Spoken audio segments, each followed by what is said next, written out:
Ia piciorul de pe ambreiaj. Hai mai, aici a pus idei mai tare unde e el.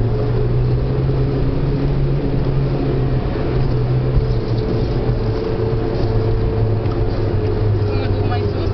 Mai sus, atât, și au încolo. O lași să curgă încet, să curgă încet. Hai, accelerează încet. Atât, lasă să curgă, ia piciorul de pe accelerație. Accelerează acum.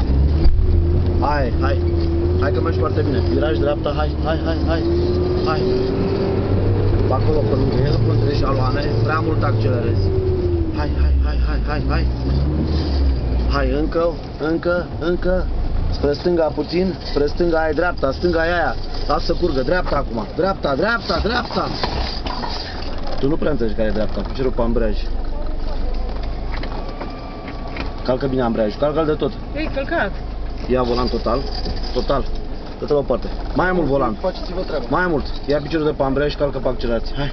Vezi că ești foarte strâmb. Hai, atât. Hop. Ia total dreapta.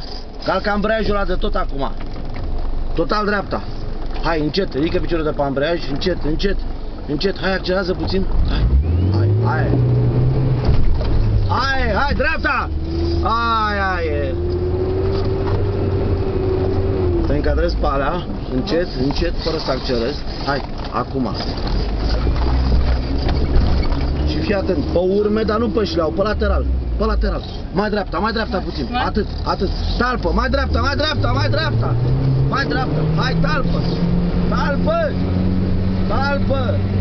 Atât.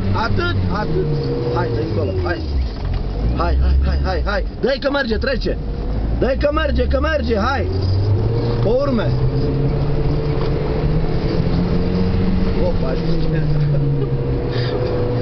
Bă, ce vreau să mă fac. Ambreiajul și